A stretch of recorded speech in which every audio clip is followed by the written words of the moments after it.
Hai, Assalamualaikum warahmatullahi taala wabarakatuh.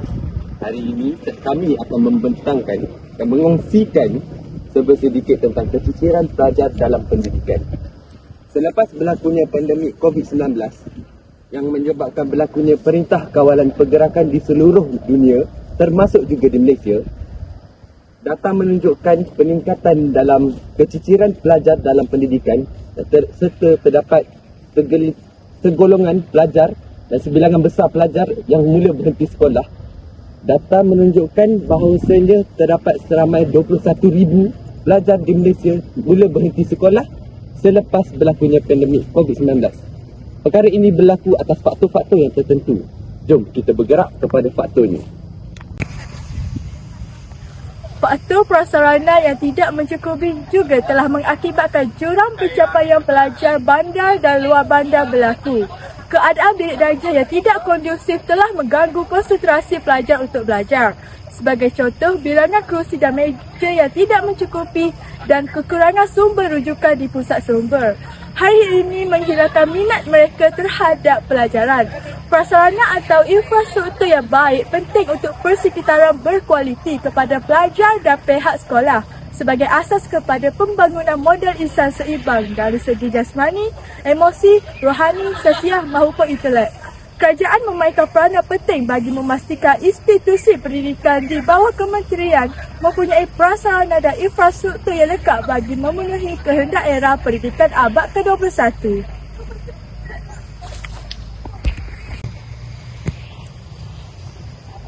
Ekoran pandemik baru-baru ini, murid-murid banyak menghabiskan masa mereka di dalam bilik dan kurang bersosial. Ini menyebabkan kesihatan mental mereka buruk. Masalah kesihatan seperti stres, kemurungan dan kesukaran dalam memahami pembelajaran secara dalam talian menyumbangnya kepada keciciran dalam pembelajaran. Selain itu, kurangnya pendedahan tentang cara untuk mengawal emosi oleh ibu bapa dan guru-guru menyebabkan para murid mengambil keputusan drastik iaitu dengan berhenti sekolah.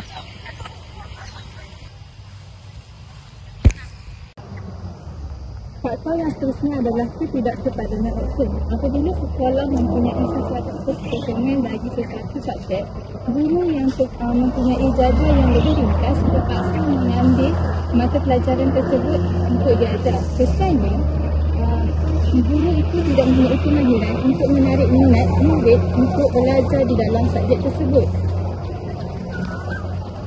Faktor yang seterusnya ialah sistem pendidikan yang tidak sistematik. Seperti yang kita tahu, kerajaan telah memangsuhkan UPSR dan juga PT3 bermula pada tahun 2020.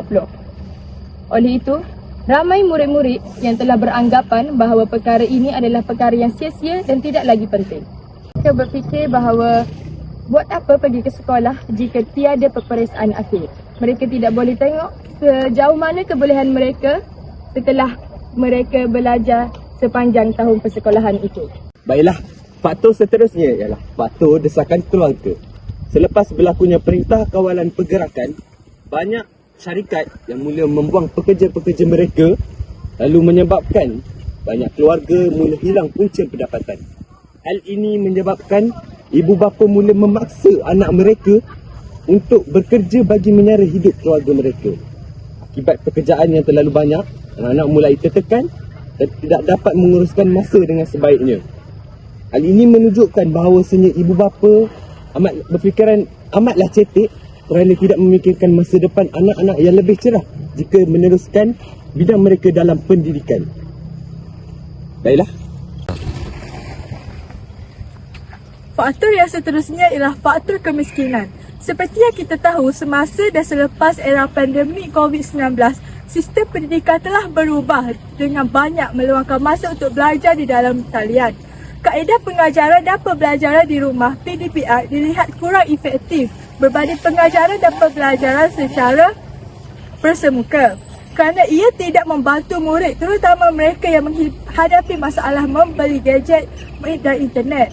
Tambahan pula, pelaksanaan PDPR sebelum ini sememangnya memberi cabaran yang bukan sedikit tapi dari pelbagai aspek yang perlu diberi penekanan, terutama cara penyampaian guru, moral, akhlak dan disiplin kalangan pelajar. PDPI juga banyak menimbulkan masalah dalam kalangan sebahagian keluarga kurang berkemampuan seperti kesukaran mendapatkan talian internet, gangguan adik-beradik, berkongsi gadget dan laptop kalangan adik-beradik dan beberapa masalah lain. Semua ini mengganggu proses pembelajaran secara dalam talian. Hal ini telah menyebabkan murid berasa tidak bersemangat untuk meneruskan sesi pembelajaran dan sekaligus mengakibatkan mereka tercicir dari pendidikan. Faktor ini juga memainkan peranan penting dalam mempengaruhi keciciran kepada pelajar di mana pelajar yang tinggal di kawasan pedalaman yang agak jauh daripada sekolah sukar untuk meneruskan persekolahan disebabkan oleh kekangan laluan. Contoh yang dapat kita lihat adalah seperti pelajar-pelajar di pedalaman Sabah dan Sarawak yang terpaksa menggunakan dua jalan iaitu jalan darat dan jalan sungai hanya untuk ke sekolah.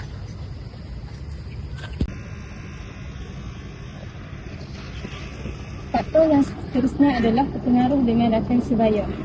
Pada usia setahun jaga, remaja lebih mengikut rakan sebaya mereka kerana rakan sebaya merupakan individu yang paling rapat dengan mereka. Jadi, apabila rakan sebaya membuat perbuatan-perbuatan yang negatif seperti konten sekolah, bermain permainan video di luar sekolah, merompak dan sebagainya, mereka cenderung untuk mengikut rakan sebaya mereka yang lain. Faktor yang seterusnya ialah kurang penguasaan 3M, iaitu membaca, menulis dan juga mengira. Hal ini kerana di sekolah kurang pendedahan kepada 3M tersebut seperti kurangnya kempen membaca, kurangnya sudut-sudut perpustakaan di sekolah yang menyebabkan murid tidak mencari inisiatif lain untuk membaca, menulis dan juga mengira. Selain itu, terdapat juga murid yang mempunyai masalah pembelajaran seperti disleksia di mana mereka tidak dapat membezakan banyak huruf antaranya B dengan D dan juga P dan Q. Hal ini menyebabkan banyak murid yang tercicir dalam pembelajaran. Kesimpulannya, keciciran di kalangan pelajar haruslah dipandang serius oleh pihak kerajaan kerana melibatkan masa hadapan murid dan penentu hala tuju sesebuah negara pada masa akan datang. Faktor perkembangan minda anak-anak haruslah diberi penekanan oleh ibu bapa di mana anak-anak hendaklah dihantar ke prasekolah sejak berumur 4 tahun untuk mempelajari membaca dan mengenal huruf. Kesanggupan serta penekanan yang dilakukan oleh ibu bapa sejak dari kecil lagi dengan menghantar anak ke tadika atau tazkar menjadikan minda anak-anak cilik sekaligus boleh mengurangkan keciciran pelajar.